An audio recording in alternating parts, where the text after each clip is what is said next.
मदहोश नहीं बेदार है हम, हर आहट पे तैयार है हम। समझे न कोई गाफिल हमको, इस मुल्क के पहरेदार है हम। मदहोश नहीं बेदार है हम, हर अस्सलामु अलैकुम वरहमतुल्लाहि वबरकातुहू। नाज़रीन, तहफ़्फ़ुज़ दीन मीडिया के ख़ुसूसी प्रोग्राम ख़ास मुलाकात में मैं आपका मेज़बान ज़ियाउर रहमान महफूज़ फ़ारूक़ी।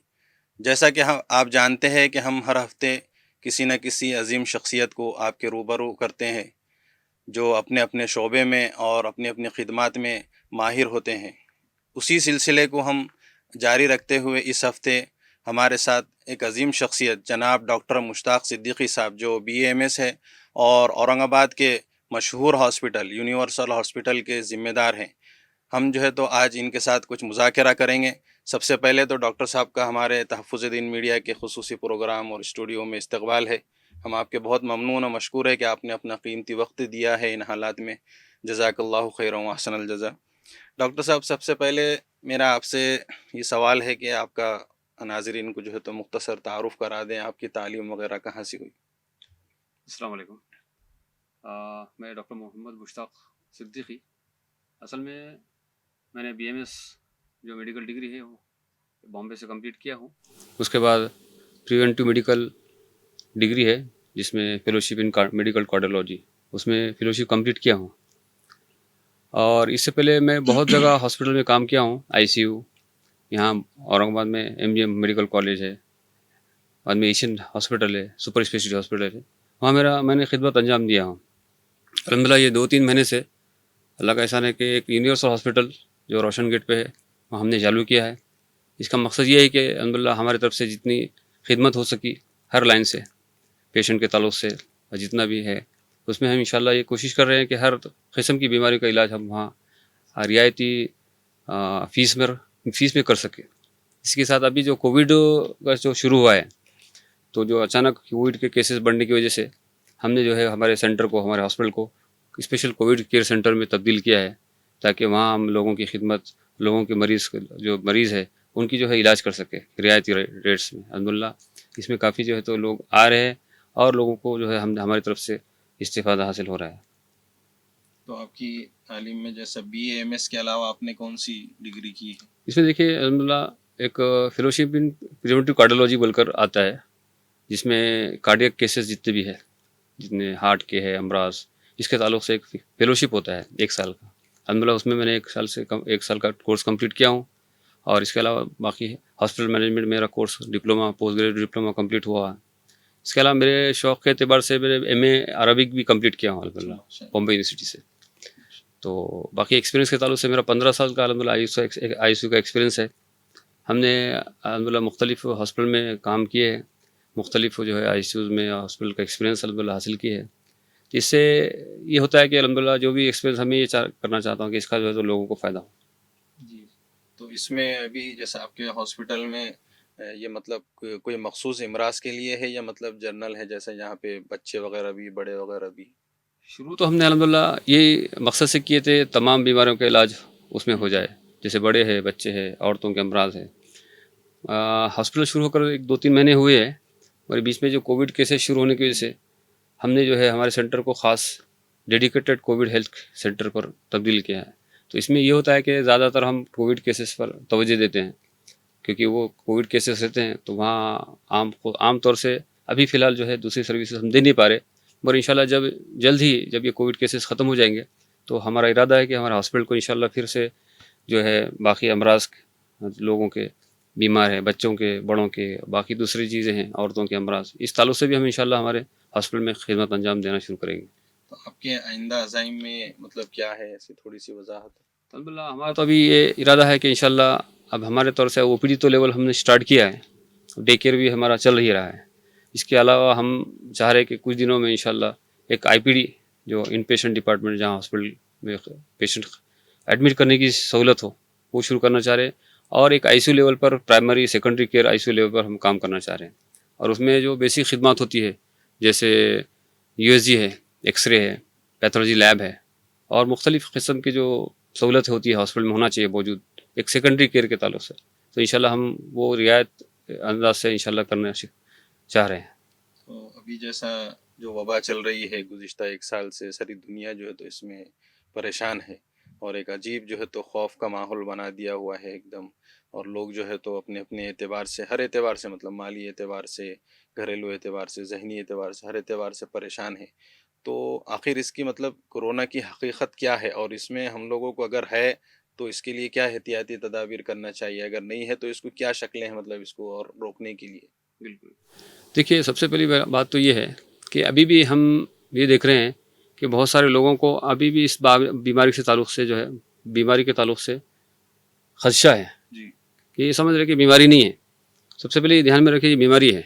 ये जो भी है अल्लाह की तरफ से है, अल्लाह की तरफ से जो है अज़ाब के तौर से आई है, हालत के एतबार से आई है। मगर ये बीमारी जो है मौजूद है, इसको हम समझें। और ये बीमारी जो है फैलने वाली है, ये भी बात सही है कि अगर हम खुसूसी तौर से अगर उसकी ये तवज्जो नहीं देंगे, उसको जो है प्रिकॉशन के लिए और प्रिवेंशन के लिए पूरी मुख्तलिफ जो हिदायत दी गई है, इसको हम फॉलो नहीं करेंगे तो ये बीमारी एक दूसरे में फैलेंगी। तो जहाँ तक मेरा अंदाज़ा है और आजकल हम जो देख रहे हैं कि बीमारी जो है एक दूसरे से फैल रही है और मुख्तलिफ किस्म से फैल रही है। इसमें लापरवाही सबसे बड़ी जो है चीज़ है। मास्क का इस्तेमाल नहीं करना, सोशल डिस्टेंस नहीं रखना और जो है अपने ताल्लुक़ से जो है ग्रुप बनाकर और भीड़ भाड़ इलाक़ों में जो है तो बग़ैर कोई एहतियात के तौर पर जाना, ये भी एक बीमारी फैलने का ज़रिया है।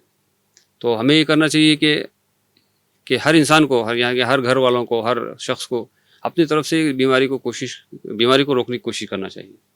इसके लिए हम जो है जो हिदायत दी जा रही है गवर्नमेंट की तरफ से और डॉक्टर हज़रात जो बता रहे हैं उसको हम फॉलो करें ताकि हम खुद भी सेफ़ रहें और हमारे घर वालों भी सेफ़ रहें। क्योंकि हो रहा है कि लोग जो है इस बीमारी में मुब्तला हो जा रहे हैं और शुरू के दौर में 2-4 दिन में इस बीमारी को कबूल नहीं कर पा रहे कि नहीं, मुझे ये बीमारी नहीं है। सबसे पहले तो जिसको हो रही है वो ये सोच रहा है मुझे ये बीमारी नहीं हुई, तो इस बीमारी का इनकार करने में 2-4 दिन चले जा रहे हैं कि मुझे सर्दी हो गई, मुझे खांसी हो गई, मुझे मामूली जो है निमोनिया है, मामूली जो है ज़ुकाम है, नज़ला है।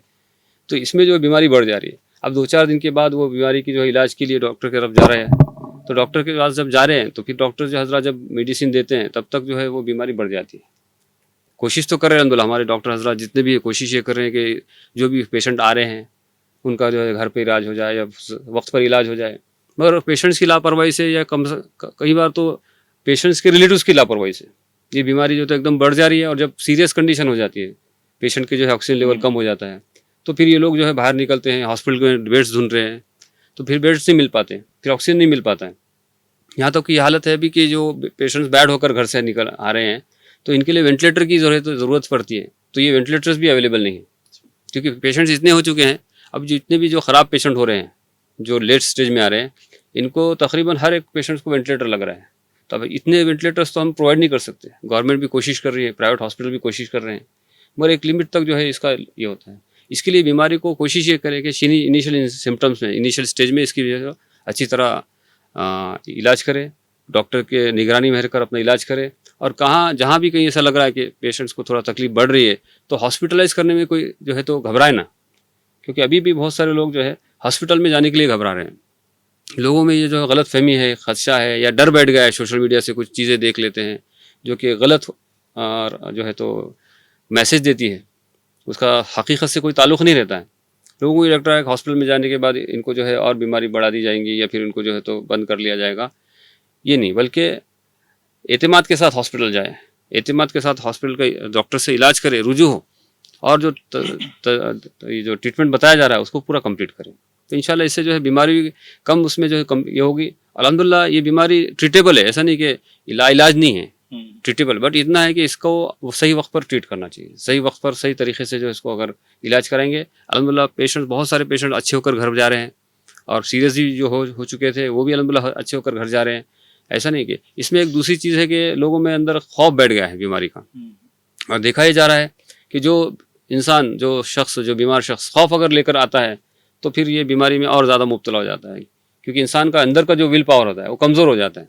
अब जब तक इसका विल पावर कमज़ोर रहेगा, इसकी इम्यूनिटी कमज़ोर होती रहेगी, ये जो है अपने आप से जो है तो रिकवर होने में जो है तो मुश्किल होगी। इसके लिए कोशिश ये करना चाहिए जो भी बीमार है उसको हिम्मत दिलाए, उसको अलग न डाले। घर में भी अगर कोई बीमार हो गया तो उसको ऐसा मत महसूस न होने दे कि भाई ये तो बीमार होगा, अभी इसको कोई पूछ नहीं रहा है, इससे दूर हो रहा है। नहीं, बल्कि एहतियाती तदाबीर इख्तियार करें। आप ग्लोव्स पहने, मास्क पहने, घर में जो है तो उनको एक हिस्से में ये रखें, पर उससे जो है तो दूर ना हो, उनको जो उनका ख्याल रखे, उनका खिदमत करे, तो इससे इंशाल्लाह बीमार इंसान जो है जल्द से जल्द जो है तो सेहतयाब हो सकता है। इसमें सबसे अहम चीज़ जो देखने में आई और जो हमारी आपसे उनसियत भी जिस वजह से हुई, हमने देखे कि खुद हम जो है तो इन मराहिल से गुज़र के आए हैं, तो हमने ये देखे कि मतलब डॉक्टरों की इस वक्त जो असल ज़िम्मेदारी है और मतलब उन्होंने अपने पेशे से जो है तो उसका हक़ अदा करना चाहिए। तो ऐसे में मैंने देखा हूँ खुद अपनी ज़ाती एतबार से कि बड़े-बड़े डॉक्टर जो है तो खुद जो है तो ऐसी राय दे रहे हैं कि मतलब जिससे सामने वाला वैसी पहले तो आधा मरीज़ रहता है, फिर वो डॉक्टर के बोलने पे कि नहीं आपको तो कोरोना है, आपको तो ये टेस्ट करना ही पड़ेगा, आपको तो एडमिट होना पड़ेगा, आपको ये ऑक्सीजन लगेगा। मतलब मैं ये समझा और मैंने कितने जितने डॉक्टरों से बात किया, फिर आपसे जब राब्ता हुआ, तो आपने जिस अंदाज़ से बात की, तो आपसे वो मोहब्बत पैदा हो गई, मतलब आपने जिस अंदाज़ से हमको ट्रीटमेंट दिए या ट्रीट करे, तो उससे ऐसा हुआ कि ऐसा मालूम हुआ कि असल जो ज़रूरत इस वक़्त लोगों को है, कि मतलब बीमारी तो अपनी जगह है, लेकिन इसके साथ-साथ में डॉक्टरों से अगर कोई राय मशवरा लिए तो डॉक्टरों की जैसा एक ज़िम्मेदारी है कि भई उनको सही राय दे, उनकी हौसला अफ़ज़ाई करे और उनको हिम्मत दे, मतलब कि ये कोई ख़ास वो नहीं है, आप इसको जो है तो इससे लड़ सकते, इसको ख़त्म कर सकते। तो ये एक बहुत अच्छी चीज़ जो है तो हमने आपके अंदर देखे और माशाअल्लाह वैसे ही आपसे काफ़ी ताल्लुक़ और निस्बत है और आपके जो बड़े भाई साहब हैं, जो हमारे औरंगाबाद इलाक़े के मशहूर डॉक्टरों में शुमार होते हैं, डॉक्टर अशफ़ाक़ सिद्दीक़ी साहब। तो वैसी उनसियत है, लेकिन इस मामले में जिस वक़्त जो आपने अंदाज़ इख्तियार किया हुआ है और कौम की खिदमत और मिल्लत के खिदमत के जो जज़्बे से आप काम कर रहे हैं, उसके लिए तो अल्फ़ाज़ नहीं है मेरे पास। अल्लाह ताला इसको नज़र बद से बचाए और आपको खूब तरक्कियात से नवाज़े। इसमें अब और एक अहम चीज़ है कि अब इन हालात में जैसे ये लॉकडाउन और कोरोना वायरस के हालात में जहाँ सब जो है तो परेशान है अपने एतबार से, वैसे ही दीनी मदारिस और इसमें जो खिदमत अंजाम देने वाले उलमा किराम हैं, हुफ़्फ़ाज़ हैं या मसाजिद के अइम्मा हैं, तो अब जैसे इनकी तनख्वाहें वैसी ही मामूली होती है। अब ऐसे हालात में ऐसी बीमारियाँ वैसे इसको बीमारी में भी जो है तो अखराजात काफ़ी लग रहे हैं। तो ऐसे इसमें जो है तो आपके हॉस्पिटल में उलमा किराम को या अइम्मा हज़रात के लिए कोई ख़ुसूसी रियायत है या कोई ऐसा मंसूबा क्या है आपके पास? जी बिल्कुल। असल में आपने जब बात शुरू की थी कि इस हालात में मरीज़ों को डॉक्टर की तरफ से जो हिदायत दी जाती है, तो देखिए एक ऐसा इंसानी फितरत है कि कोई भी है बीमार है इंसान तो घबरा तो जाता है। अब ये बात सही है कि डॉक्टर हजरात ने इस जो पेशेंट्स होते हैं इनको एक कॉन्फिडेंस लेवल पर जो है ट्रीट करना चाहिए। सबसे पहले तो उनका कॉन्फिडेंस बढ़ाना चाहिए। अब हमारे पास एक कल पेशेंट आया था, तो उनका हाल ये था कि वो बिल्कुल हॉस्पिटल में आने के लिए तैयार नहीं थे। यहाँ तक कि वो उनको रिलेटिव्स पकड़ कर ले जाना चाह रहे थे, तो ये वापस से जो है तो रात में एडमिशन करना था उनका, रात में नहीं आ पाए। तो लेट नाइट मुझे रिलेटिव्स का फ़ोन आया कि डॉक्टर साहब वो आने के लिए तैयार नहीं, क्या करूँ? तो हमने बोले कि कोई बात नहीं, मेरे को एक बार फ़ोन पे बात करा लो, मैं बात कर लेता हूँ पेशेंट से। तो हमने पेशेंट से फ़ोन पे बात की, तो अल्हम्दुलिल्लाह उनको पेशेंट को ये पूछे कि अल्हम्दुलिल्लाह क्या तकलीफ़ है? तो पेशेंट ने बोला हमको सांस लेने में तकलीफ़ है और एकदम कमज़ोरी हो रही है। तो बोला ये क्या बात है? ये तो कुछ भी चीज़ नहीं है, तो सबको हो रही है आजकल। मुझे भी 2-3 दिन पहले ऐसी तकलीफ़ थी, बाद में अल्हम्दुलिल्लाह मैंने थोड़ा ट्रीटमेंट लिया, मुझे ख़त्म हो गया। तो उन्होंने बोला डॉक्टर साहब ये तो कोविड का जैसा लग रहा है मेरे को, और आप आजकल जो चल रहा हो उसमें मुझे ऐसा लग रहा है कि मैं इसमें ये हो जाऊँगा। बोला घबराने की बात नहीं, आप क्या करो सुबह में मेरे पास आ जाओ और उनको इंशाल्लाह जो भी टेस्ट करेंगे, अगर उसमें थोड़ा बहुत है तो आपको घर का घर इलाज करा दूँगा मैं। अगर इंशाल्लाह कुछ ज़्यादा है तो इंशाल्लाह थोड़ा बहुत ट्रीटमेंट कर लेंगे। तो अल्हम्दुलिल्लाह ये बोलने से थोड़ा-सा उसको थोड़ा लगा, चलो अपने डॉक्टर साहब ने जो है तो हमको ये की है। आज सुबह में आया, सुबह में आने के बाद वो एडमिट हो गया अल्हम्दुलिल्लाह। क्योंकि उसको लगा कि भाई डॉक्टर साहब ने जो बताया बीमारी हल्की-फुल्की है तो ट्रीटमेंट थोड़ा-मोड़ा करके छोड़ देंगे।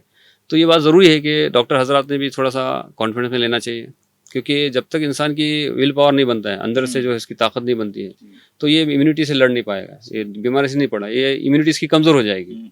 और ये खौफ के माहौल में इंसान जो है अंदर से अंदर ही अंदर जो है कमज़ोर होता जा रहा है।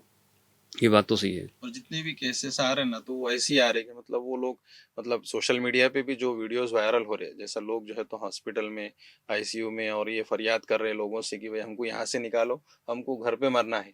बिल्कुल। तो कहीं न कहीं मतलब डॉक्टरों की एक ज़िम्मेदारी बनती है कि भई इन लोगों की हौसला वो हिम्मत दें, इनकी हिम्मत बढ़ाएँ कि भई ये बीमारी से हम लड़ सकते हैं, ऐसा कुछ वो नहीं है। बिल्कुल, बिल्कुल। ये जैसी दूसरी बीमारियाँ हैं, लोग जो है तो कैंसर से लड़ के आ रहे हैं। मैं ये समझता हूँ कि कैंसर से बड़ी तो नहीं है। नहीं, बिल्कुल नहीं। तो लोगों को हिम्मत देने की ज़रूरत है इस वक़्त। तो ये काम हर एक डॉक्टर को करना चाहिए जो आपने अल्हम्दुलिल्लाह मिसाली इक़दाम किया है। तो ये तो बहुत मतलब इसके अल्फाज ही नहीं है, मैं तो जैसे बोल रहा हूँ आपको। बिल्कुल। तो इसमें जैसा उलमा के लिए फिर अभी क्या तरतीब है आपके पास उलमा उफास के? देखिए अल्हम्दुलिल्लाह उलमा के लिए तो माशाल्लाह आपने जब बताया उलमा के हालात के एतबार से, माली एतबार से उलमा और बाकी लोग भी जो है तो अभी काफ़ी मुश्किल मराहल से चल रहे हैं। इसमें मेरी ये हिदायत रहेगी कि उलमा हो या हुफ़ाज़ हो या कोई गरीब इंसान हो, आम इंसान हो, तो अंग्रेज़ी में एक कहावत है, prevention is better than cure. हम वो मरहले तक पहुंचने से अच्छा हम अपनी आप ही जो है उसको उससे बचने की कोशिश करें। अब ये कि हम भी कोशिश ये करें कि ये बीमारी से कैसा बचा जा सकता है, कोशिश ये करें कि हम जो है तो किस तरह से जो है तो इससे दूर रह सकते हैं। अगर खुदा न खासा किसी को हो भी जाती है तो इससे सबसे पहले घबराए ना, क्योंकि होता है क्या कि इनिशियल स्टेज में बीमारी का इलाज करना बहुत आसान है और कम खर्चे में हो जाता है। सबसे बड़ी बात है। अगर आप ये बीमारी छुपाएंगे और उसको लेट करेंगे, और ये ऐसा नहीं कि हफ्ते 2 हफ्ते का बात नहीं, ये सिर्फ दिनों में जो है तो बीमारी बदल जाती है, बढ़ जाती है। जब आप अगर समझो आज आपको महसूस हुआ, शक आया आपको, या डॉक्टर ने बोला कि इसको कोरोना का और कोविड का जो टेस्ट करना पड़ेगा, और आप इसको 2 दिन अगर टाल दिए, नहीं ये नहीं हो सकता, कि हो सकता है कि मुझे दूसरी नज़ला हो गया, आप 2-3 दिन गोली खाकर देखें, ये 2-3 दिन ही इनकी जो इम्पोर्टेंट दिन थे, ये अगर खो दिए तो ये बीमारी सेकंड स्टेज में आ जाएगी। अब ये सेकंड स्टेज में जब जाएगी, इसमें ऑक्सीजन लेवल कम होगा, और जो है इसमें जो है तो आपको दूसरी जो है इलाज और इंजेक्शंस में खर्चा बढ़ेगा। तो अगर आप इस लेवल सेकंड स्टेज में भी अगर आपने बीमारी का इलाज नहीं किए तो ये बीमारी थर्ड स्टेज में चली जाएंगी, जिसमें आपको हॉस्पिटलाइज होना ज़रूरी है, वेंटिलेटर बाईपाइप का लगना ज़रूरी है, और इसमें फिर पेशेंट कितना जो है तो रिकवर होता वो हम बता नहीं सकते। इसलिए कोशिश ये करें कि हम ये बीमारी को जल्द से जल्द उसका इलाज शुरू कर दें, और बीमारी का इलाज करने में हॉस्पिटल में जाकर इलाज करने में घबराएं नहीं, क्योंकि बहुत सारे केसेस है, आप देख रहे होंगे कि जो मिसाल के तौर पर 100 केसेस है तो 80 to 70% केसेस, 70 to 80% केसेस ये माइल्ड केसेस हैं, सिर्फ 30% ये मॉडरेट के ऊपर आते हैं और सीवियर में आते हैं, और सीवियर केसेस मुश्किल से 5% है। तो हम सीवियर केसेस को डर कर हमारे जो 80% केसेस है वो हम मुतासिर कर रहे हैं। हम हर पेशेंट को वो सीरियस केस से मुआवजा कर रहे हैं कि हमारा पेशेंट भी वैसे ही वेंटिलेटर पे जाएगा, हमारा पेशेंट भी वैसे ही हालत में गुजरेगा, वैसा नहीं। आप जाकर उसको ट्रीटमेंट शुरू कर दो आज वक्त पर। और डॉक्टर हज़रत से भी मेरी ये गुजारिश है, जो भी सुन रहे हैं, कि इसमें पेशेंट्स को जो है पहले तो उनका जो है कॉन्फिडेंस गेन करें, इलाज के लिए जो है तो उनको आमादा करें। और अक्सर तो देखने में ही आ रहा है, रिलेटिव्स है ना, थोड़ा बहुत हाफ नॉलेज बोलते हैं ना, वैसा बहुत लोग अपना एक अंदाज़े से ले लिए कि हाफ नॉलेज भाई उसका सिचुएशन देख रहे हैं। ये बीमारी में ऐसा है कि बहुत सारे लोग सैचुरेशन को देख रहे हैं, ऑक्सीजन लेवल कितना है, भाई ऑक्सीजन लेवल 95 चल रहा, खुश हो रहे हैं, ऑक्सीजन 96 चल रहा, खुश हो रहे हैं। मगर इसके अलावा दूसरी चीज़ देखना है, इसका रेस्पिरेशन रेट देखना है, जो सांस की जो है गति है, जो सांस की जो रफ्तार है, इसमें होता है कि बॉडी एक कंपनसेट करती है। अगर आपको कोरोना कोविड न्यूमोनिया हो गया तो आपका इनिशियल स्टेज पर एकदम ऑक्सीजन लेवल कम नहीं होगा। आपको भले ही कोरोना हो गया, कोविड हो गया, न्यूमोनिया फैल रहा है अंदर, मगर आप उसको कैसा कर रहे हैं, कंपेयर कर रहे हैं कि ऑक्सीजन लेवल बराबर है, अरे 98, अरे अब कोई घबराने की बात नहीं, अच्छा है, पर अंदर फैलते जा रहा है, कोविड न्यूमोनिया फैलते जा रहा है आपका। आप क्या कर रहे हैं कि उसको ऑक्सीजन लेवल देख रहे हैं, उसका सैचुरेशन लेवल देख रहे हैं, 98 है, 97 है, 96, खुश हो रहे हैं, वैसा नहीं। तो इसमें पेशेंट का जो है लेवल बढ़ते जा रहा है, कोविड जिसका स्कोर बोलते हैं, CT सीवियरिटी स्कोर, इसका आज समझ लो कि किसी का 5 है, स्टार्ट हुआ 5 से मालूम पड़ा, तो ये कल 6-7 हो जाएगा, परसों अगर 2-3 दिन और रुके तो 9-10 के बाद 15 के ऊपर चले जाएगा। ये हर दिन अगर आप ट्रीटमेंट नहीं लेंगे और सिर्फ सैचुरेशन को देखेंगे, कि बॉडी का एक मैकेनिज्म होता है कि पहले कंपनसेट करता है, कोशिश ये करता है कि ऑक्सीजन लेवल मेंटेन करे, तो उसके लिए आपका जो है खून की रफ्तार बढ़ जाएगी, हार्ट रेट बढ़ जाएगा, या फिर जो है रेस्पिरेशन रेट जो रहता है, सांस लेने की रफ्तार बढ़ जाएगी। इसको कोई नोटिस नहीं करता है, और ये इसके लिए जो है एक खुसूसी डॉक्टर है या फिर जो मेडिकल नॉलेज रखते हैं वो देखना ज़रूरी है कि रफ्तार अगर उसकी सांस की बढ़ रही है, अगर सैचुरेशन लेवल 98 भी है और RR उसका जो है रफ्तार ज़्यादा है, तो ऐसे पेशेंट को फिर हॉस्पिटल में नहीं रखना चाहिए, घर पे नहीं रखना चाहिए, इसको फ़ौरन जो है हॉस्पिटल में। तो पेशेंट यही बैड हो रहे हैं। हाँ, अब लोग समझते हैं कि 94-92 सैचुरेशन है, हम ऑक्सीजन लगा लेंगे और उसका ट्रीटमेंट करेंगे, तो ये सही ट्रीटमेंट नहीं है। बल्कि डॉक्टर हज़रात की जिम्मेदारी है, इनका RR बढ़ रहा है, इनका रेस्पिरेशन रेट बढ़ रहा है, इसको फ़ौरन हॉस्पिटलाइज कर जाए, कि जब तक उनको हॉस्पिटलाइज नहीं करेंगे, oxygen complete 24 hour oxygen therapy है, बाकी दूसरे सपोर्टिव मेडिसिन है, या ज़रूरत पड़ी तो बाईपैप मशीन जो है, NIV मशीन है, वेंटिलेटर है, ये लगाना ज़रूरी है। तो पेशेंट को जहाँ ट्रीटमेंट जो लेवल पर चाहिए वो लेवल पर ट्रीटमेंट होना ज़रूरी है।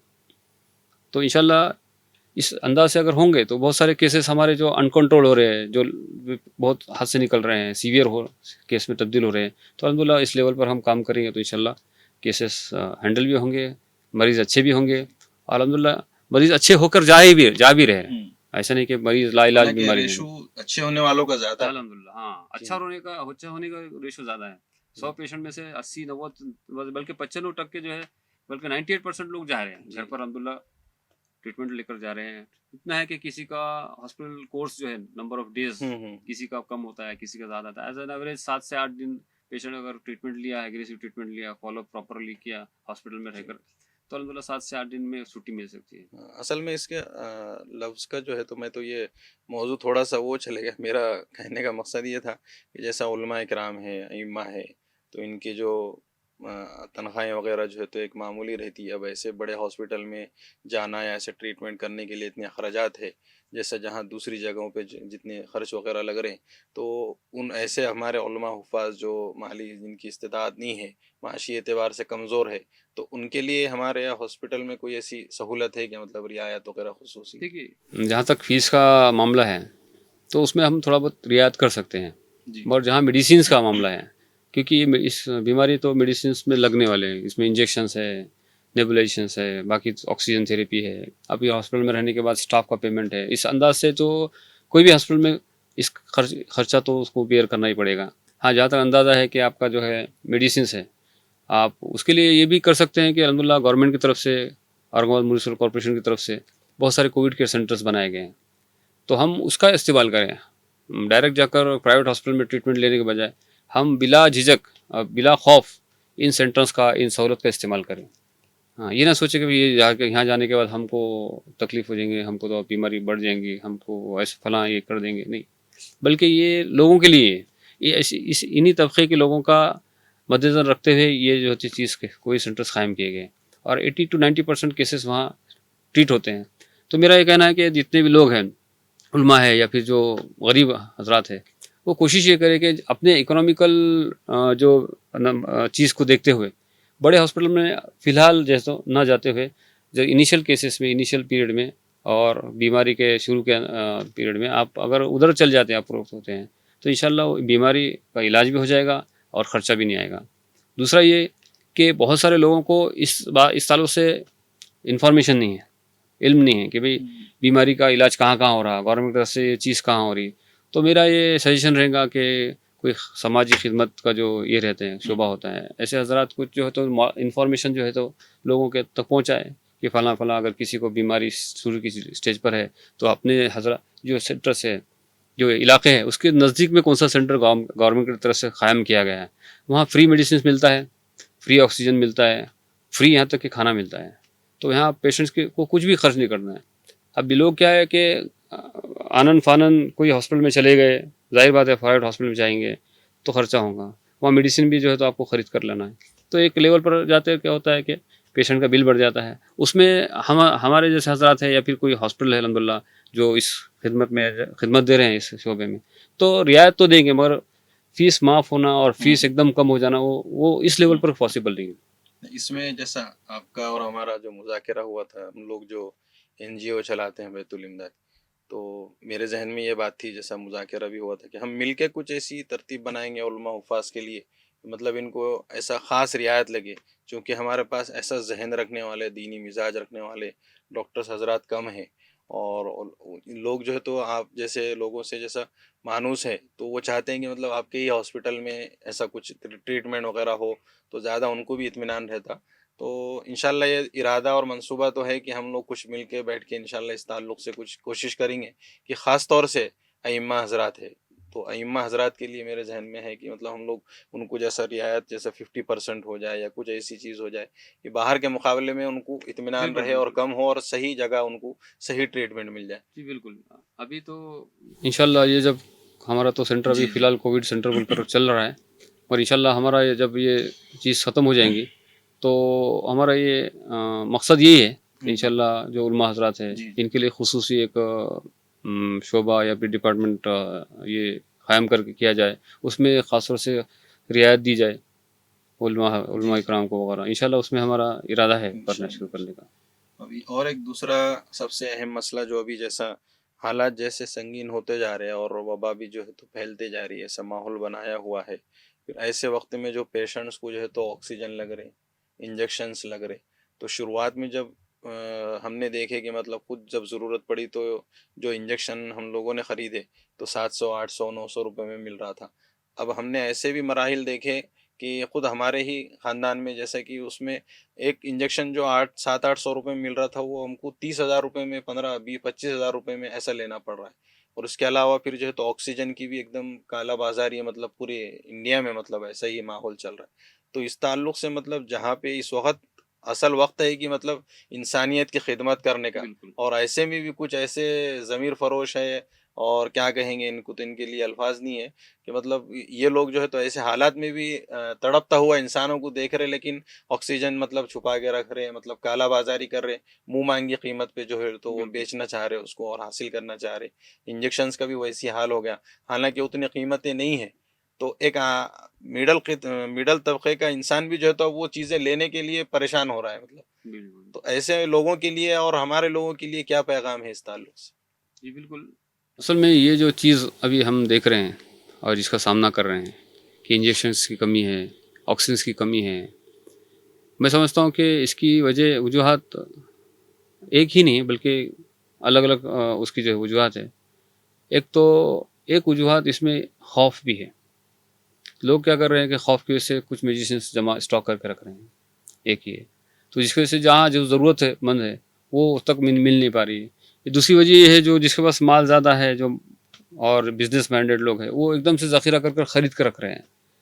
तो हालांकि अल्लाह के रसूल सल्लल्लाहु अलैहि वसल्लम का भी हदीस है कि वबा के दौरान में, क़हत के दौरान में माल को जमा करना किया जाए, अनाज को जमा न किया जाए। उसी के हुक्म में ही आता है दवाओं का।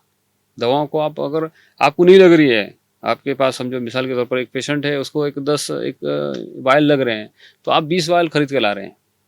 और इतनी बड़ी पॉपुलेशन में अगर हर जन में अगर डबल भी कर रही है किसी चीज़ का तो जाहिर बात है कि वो डिमांड और सप्लाई कम होने वाली। डिमांड ज़्यादा है, जहाँ डिमांड ज़्यादा है सप्लाई कम है तो वहाँ किल्लत होने वाली है। तो आज यही हो रहा है। एक तो ये है कि कुछ लोग जैसा आपने बताया ज़ख़ीरा अंदोज़ी कर और मुनाफा गलत मुनाफा कमाने के ताल्लुक से भी लोग जो है उसका ये कर रहे हैं। और दूसरा यहाँ एक चीज़ आती है गवर्नमेंट की तरफ से भी थोड़ी लापरवाही ये हो रही है कि प्रॉपर कोऑर्डिनेशन नहीं है। जब आपको मालूम है कि जब इतना वबा फैल रही है तो जो अथॉरिटी है इनका काम है कि उसका प्रोडक्शन बढ़ा दिया जाए, उसका प्रॉपर सर्कुलेशन और प्रॉपर डिस्ट्रीब्यूशन रखा जाए ताकि ये चीज़ ना आए। अब इसमें एक सेंट्रल अथॉरिटी जो होती है इसका रिस्पॉन्सिबिलिटी होती है क्योंकि एक लेवल पर या एक हॉस्पिटल पे या एक कॉरपोरेशन लेवल पर ये काम नहीं कर सकते। ये तो सेंट्रल अथॉरिटी होती है जो उसको कंट्रोल करती है। तो ये हुआ है क्या कि हर तरफ से जो है लोगों ने अपना फ़ायदा देखा और जहाँ सप्लाई कम हो गया डिमांड बढ़ गया। ज़ाहिर बात है जो लोग गलत नीयत से कमाना चाहते हैं उन्होंने अपनी तरफ से ज़ख़ीरा हासिल कर लिया। जो मार्केट में जो मेडिसिन बाकी थे, ऑक्सीजन जो बाकी थे वो कम होने लगे और जिसके पास माल ज़्यादा है जो माल खर्च करके ले सकते हैं तो उन्होंने एक्स्ट्रा एडिशनल चीज़ें ख़रीद के रख ली है। तो इसमें जो है तो फाइनली जो गरीब हज़रात है वो जो तो सफ़र हो गए। अब मिसाल के तौर पर आपने बताया 7-8-900 का इंजेक्शन्स लोगों ने 4-5 हज़ार यहाँ तक 25,000 तक जो है तो ख़रीदा है। तो ये वजह ये है कि इस पर एक तो गवर्नमेंट का कंट्रोल होना चाहिए। जो ये हरकत कर रहे हैं इसको स्ट्रिक्टली जो है उसको बंद करना चाहिए, उनको सज़ा होनी चाहिए और इसका सप्लाई अपने हाथ में रखकर उसको जो तो और प्रोडक्शन बढ़ाना चाहिए। अब मुझे ये नहीं मालूम या मेरे लेवल पर तो नहीं है कि प्रोडक्शन क्यों नहीं बढ़ रहा है। हालांकि कोई बड़ी बात नहीं, अगर आप गवर्नमेंट ने अगर प्रोडक्शन बढ़ाने का हुक्म दिया तो 8 दिन से 15 दिन काफ़ी है और यहाँ वबा फैलकर 2 महीने होने को आ गए। आज तक कोई जो है तो उसमें कोई ये नहीं आ रहा है कि फ़र्क नहीं पड़ रहा कि चलो अभी स्टॉक नया आ गया और अभी इंजेक्शन सब अब अवेलेबल हो गए। और यही हाल ऑक्सीजन का है। हालांकि ऑक्सीजन की कमी ये अभी की नहीं बल्कि 1 महीना पहले से एक अंदाज़ा लग गया था ऑक्सीजन कम होने वाला है। जाहिर बात है ऑक्सीजन ऐसी चीज़ नहीं कि एक्स्ट्रा एडिशनल में बना कर रख देंगे और लोगों को इस्तेमाल कराएंगे। ये तो वबा के तौर में ज़्यादा लगने वाला है। मगर जब ये 1 महीना पहले या पहले से ही उसको पता चल गया था तो गवर्नमेंट लेवल पर या जो भी इसका ये है इनको जो है प्रॉपरली जो मैनेज कर अब मिसाल के तौर पर आज ही बताइए कि हॉस्पिटल को कैपिंग लगा दिया गया अथॉरिटी की तरफ से कि एक हॉस्पिटल में 10 सिलेंडर यूज़ होंगे, सुबह 5 सप्लाई होंगे और सुबह शाम में 5 सप्लाई होंगे। ये कैसी बात हो सकती है? जब ट्रीटमेंट अगर पेशेंट सीरियस आता है उसका ऑक्सीजन लेवल ज़्यादा लगता है। बाईपेप पे है, वेंटिलेटर पे है, एनआईवी पे है, ऑक्सीजन लेवल ज़्यादा लगता है। जहाँ 4 पेशेंट है, अगर वहाँ 8 पेशेंट आ जाएंगे तो ऑक्सीजन लेवल ज़्यादा लगने वाला है। तो हम हॉस्पिटल को लिमिट करने के बजाय सप्लाई को बढ़ाया है। बल्कि ऐसे तौर में गवर्नमेंट है या गवर्नमेंट अथॉरिटी है, जो अथॉरिटी है, इन्होंने जो सप्लाई को बढ़ाना चाहिए। और इससे होगा कि सप्लाई जब बढ़ेगा तो ऑटोमेटिक रेट्स कम होंगे, फिर रेट्स कम होंगे तो लोगों को फिर सहूलत होंगी इलाज में, और फिर जो रियायत दे सकते हैं वहाँ तक रियायत देंगे। अभी अगर आप महंगी चीज़ खरीद कर लाए, महंगी चीज़ अगर आपने लेकर आए, तो फिर आप रियायत या फिर दूसरों को सस्ती प्रोवाइड नहीं कर सकेंगे। तो ये सब चीज़ों का सिस्टम जो तो कोलैप्स है। बेसिकली ये रिस्पॉन्सिबिलिटी जो अथॉरिटी है इन लोग को सामने आना चाहिए। इसमें जो लीडर हजरात है या फिर जो हाई लेवल पर जो जिसके हाथ में ये है, हेल्थ डिपार्टमेंट के एतबार से या एडमिनिस्ट्रेटिव के एतबार से, इन्होंने जो थोड़ा एक्टिवेट होकर ये चीज़ सब चीज़ को कंट्रोल करना चाहिए। भले कि सिर्फ डॉक्टर को और हॉस्पिटल को और सिर्फ पेशेंट्स को कंट्रोल करने के बजाय अब ये हो रहा है कि हॉस्पिटल को हमको नोटिस आती है, हमको जो तो ये आती है, हिदायत मिलती है कि भाई आपका ऑक्सीजन कंजम्पशन कम कीजिए। हमको जो कॉर्पोरेशन से नोटिस आती है कि आपका ऑक्सीजन ज़्यादा इस्तेमाल हो रहा है। तो ये कौन सी बेसिस पे ये कोई मैनेजमेंट का तरीका नहीं है कि ये कोई ऑक्सीजन इस्तेमाल करने की चीज़ नहीं है, शौक से चलो इस्तेमाल बढ़ा देंगे तो हमारा फ़ायदा हो जाएगा। ये तो रिक्वायरमेंट है, रिक्वायरमेंट बढ़ भी सकती, कम भी हो सकती। ये चीज़ करने के बजाय आप ऑक्सीजन लेवल कैसे बढ़ा सकते हैं, आप ऑक्सीजन सप्लाई कैसे कर सकते हैं, जहाँ रुकावटें दूर हो रही है, जो रुकावटें हैं वो रुकावटें कैसे दूर हो सकती है। हाँ, और दूसरी की कहाँ से हेल्प आ रही है उसको सही यूटिलाइज कीजिए। अभी अलग अलग मुल्कों से जो हेल्प आ रही है अभी तक हम तक पहुँच नहीं सकी। ये जो हेल्प हमने सुने थे बीच में कि यहाँ से जो है तो सऊदी अरब से ऑक्सीजन टैंक्स आए हैं और कुछ दूसरी तरफ से ऑक्सीजन कॉन्सेंट्रेटर्स आए हैं। तो ये आने के बाद कुछ तो हमारे लेवल पर आकर लगना चाहिए कि हाँ यहाँ थोड़ा बहुत हमको रिलीफ मिल रहा है, यहाँ थोड़ा बहुत हमको जो तो बेनिफिट हो रहा है। आज तक उसका बेनिफिट हम तक नहीं पहुँचा है कि अभी पहले सप्लाई में मुश्किल होती थी, अब सप्लाई थोड़ा आसान हो गया। बल्कि और जितना टाइम वक्त गुजरते जा रहा है और ज़्यादा मुश्किल हालात आते जा रहे हैं, ऑक्सीजन की सप्लाई में कमी होती जा रही है। हमको जो तो ये करना पड़ रहा है कि ऑक्सीजन ये सोचना पड़ रहा है कि 2-2 घंटे पहले से कि भाई ऑक्सीजन हमारे पास कितना स्टॉक है। अगर खुदा ना खास्ता 11th आवर में ऑक्सीजन कम हो जाता है तो पेशेंट बगैर ऑक्सीजन की नहीं रह सकते, बल्कि उनको 1 मिनट का ऑक्सीजन भी बंद करना उनके लिए जानलेवा रहता है।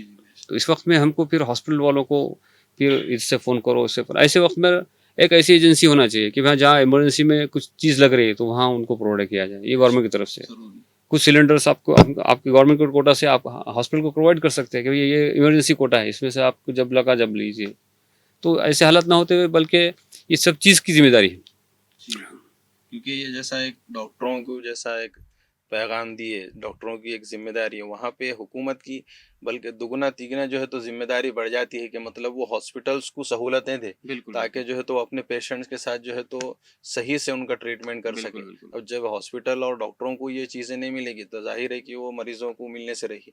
इसलिए हुकूमत से हमारा भी मुतालबा है कि वो उनकी बल्कि बड़ी ज़्यादा जिम्मेदारी है। जो खौफ का माहौल है उसमें हुकूमत बहुत बड़ा रोल अदा कर सकती है लोगों के दिलों से डर खौफ निकालने के लिए और इसको आम करने के लिए। जो काला बाजारी हो रही है और जो तरह तरह के लोग जो है तो गलत केमिकल वगैरह मिला के इंजेक्शन बना के उसको बेच रहे हैं, वैसा भी जो है तो एक माहौल अलग चल रहा है। तो इसमें हुकूमत से हमारा भी मुतालबा है कि हुकूमत जो है तो इन बातों की तरफ तवज्जो दे और इसको जो है तो किस तरह से काबू में लाया जा सकता है उसके लिए काम करे। और ख़ास तौर से जो है तो हॉस्पिटल्स में जो है तो सबसे ज़्यादा ज़रूरियात और जो चीज़ें लग रही है उनकी क्या शक्लें हो सकती है, हुकूमत जो है तो इसके ऊपर काबू पाए। बहरहाल जी, हुकूमत की बात आई, मेरा ये भी जो है तो एक सजेशन रहेगा कि अक्सर ये देखा जाता है कि अब जो वबा फैली है ये रिलेटेड टू हेल्थ डिपार्टमेंट है जी।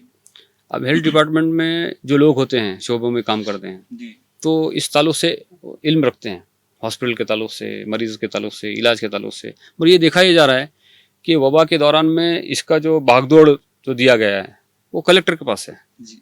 तो कलेक्टर को ना आईसीयू का नॉलेज है, ना पेशेंट्स का नॉलेज है, ना ऑक्सीजन का कंजम्पशन का नॉलेज है। बस वो अपने अंदाज से, अपने समझ से हॉस्पिटल को जो है नोटिस देते हैं कि भाई आप ऐसा करो, आप इंजेक्शन रेमडेसिविर यूज़ मत करो या यूज़ करो। तो मैं ये समझता हूँ कि ऐसे वक्त में वबा के जहाँ हेल्थ डिपार्टमेंट का ताल्लुक है तो ये अथॉरिटी एक हेल्थ के डिपार्टमेंट के हेड को दिया जाए। जैसे सिविल सर्जन है उनके पास अथॉरिटी दी जाए। जैसे बीच में भी एक हर्षवर्धन यादव जी ने ये बात को रखा था, मैंने सोशल मीडिया में देखा था। उन्होंने अच्छी बात है कि जब ये वबा का जो ये है अथॉरिटी, इसको पावर हेल्थ डिपार्टमेंट के हेड को दिया जाए सिविल सर्जन को आप सामने रखिए, हाँ बाकी दूसरी मिशनरी आप साथ में रखिए, कॉर्पोरेशन आपके जो कलेक्टर साहब है और बाकी डिपार्टमेंट्स है, एएमसी है, कॉर्पोरेशन है, इनके साथ में जो तो अब ये हो रहा है कि इन लोगों को जो नॉन मेडिकोज होते हैं, अब पूरा नॉन मेडिकोज के हाथ में जो है मेडिको का मैनेजमेंट है, तो वो अंदाज से नहीं हैंडल कर सकेंगे कि भाई किसकी चीज़ ज़्यादा इंपॉर्टेंस है, किसको ज़्यादा तवज्जो दी जाए, किसको ज़्यादा रिस्पॉन्स दिया जाए। वो तो अपनी तरफ से एक अंदाज से एक अपनी समझ से जो ये करें, इससे फिर क्या होगा, मिस मैनेजमेंट होगा। उनके जो हिदायतें हमको मुश्किल होंगी फॉलो करने के लिए। इस मिसाल के तौर पर ऑक्सीजन का रिक्वायरमेंट उन्होंने बताया कि कम कर दो आप, तो ये प्रैक्टिकली पॉसिबल नहीं है। ये तो आपको समझना चाहिए कि कोई चीज़ खाने की या पीने की नहीं है कि चलो उसको जो तो ज़्यादा खा ले रहे, ये तो इस्तेमाल करने की चीज़ ज़रूरी है, जान बचाने के लिए है। आप ये नहीं कर सकते कि भाई अगर वही डिपार्टमेंट के अगर हेड रहते हैं, मेडिकल ऑफिसर रहता है या फिर मेडिकल फैकल्टी से कोई होता है, ये जो है इंस्ट्रक्शन देना उनके लिए जो तो मुनासिब नहीं रहता। उनको समझ में आएगा कि ये चीज़ हम नहीं कर सकते।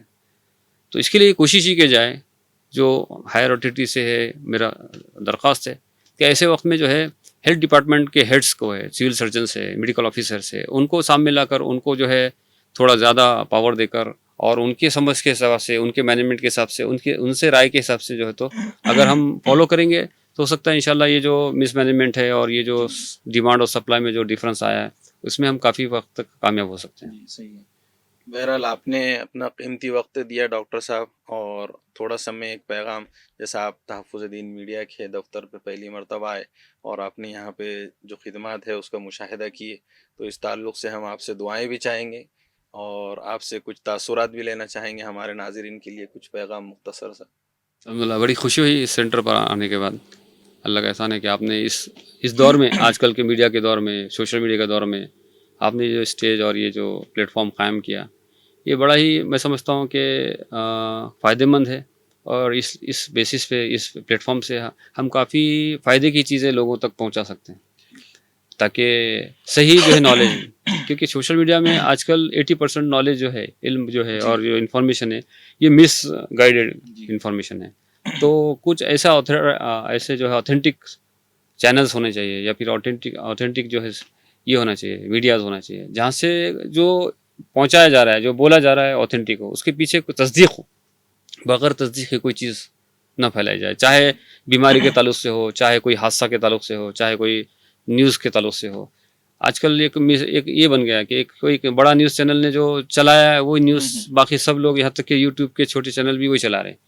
बल्कि पहले के ज़माने में ये नहीं होता था। मैं अक्सर देखता हूँ, बचपन से देखता हूँ कि कोई एक न्यूज़ डाला तो दूसरे न्यूज़ का अलग जो है तो ये आता था, कॉन्ट्ररी जो है तो उसके जो न्यूज़ आते थे। आजकल वो दिख ही नहीं रहा है। एक न्यूज़ चैनल जो चलाया, जो बड़ा, उसके अंडर प्रेशर में या उसके मुतासिर होकर जो है सब न्यूज़ चले वो, बल्कि ये होना चाहिए कि उसमें तस्दीक कर न्यूज़ चलाई जाए। अल्हम्दुलिल्लाह आपने जो तहफ़्फ़ुज़ दीन का जो चैनल है, मैं समझता हूँ कि माशाल्लाह से हर हफ्ते जो आप प्रोग्राम रखते हो वो काफ़ी अच्छा है। लोगों को भी अगर मौका है तो मैं समझता हूँ कि इधर उधर की चीज़ देखने के बजाय ये जो फ़ायदे की चीज़ें हैं उसमें आप वक्त डालेंगे तो इससे इंशाल्लाह उसमें फ़ायदा भी होगा, इल्म भी बढ़ेगा और हमको एक दीनी शऊर भी आएगा और हमारे उम्मत के ताल्लुक से हमारे अंदर हम क्या कर सकते हैं, उसको कैसे जो है तो बेहतरी ला सकते हैं, कैसे जो है सही जो है लोगों को नॉलेज दे सकते हैं, इसके ताल्लुक से अल्हम्दुलिल्लाह काफ़ी रहनुमाई हो जी। जज़ाकल्लाहु खैर और सनल जज़ा। अस्सलाम वालेकुम। चलिए नाजरीन, आज के लिए इतना ही काफ़ी है। आज हमने बहुत अहम, खुसूसी और बहुत बेबाक अंदाज में डॉक्टर साहब से गुफ्तगू की है। मुझे उम्मीद है कि जो खौफ का माहौल पैदा हुआ है, तो जिन लोगों ने इस इंटरव्यू को देखा है और जो बातें डॉक्टर साहब ने की है, अगर वो गौर से सुने हैं और समझे हैं, तो मुझे यकीन है कि उनको ज़रूर जो है तो हिम्मत मिली होगी और खौफ का माहौल जो है तो कुछ ना कुछ इससे इंशाल्लाह ज़रूर कम होगा। हम डॉक्टर साहब के वैसे भी बहुत ममनून और मशकूर हैं और इंशाल्लाह, चलिए नाज़रीन, अब इजाज़त चाहता हूँ। इंशाल्लाह अगले हफ़्ते फिर किसी अहम शख्सियत के साथ आपके रूबरू होंगे। तब तक के लिए मुझे इजाज़त दीजिए। खुदा हाफिज़। अस्सलामु अलैकुम व रहमतुल्लाहि व बरकातुहू।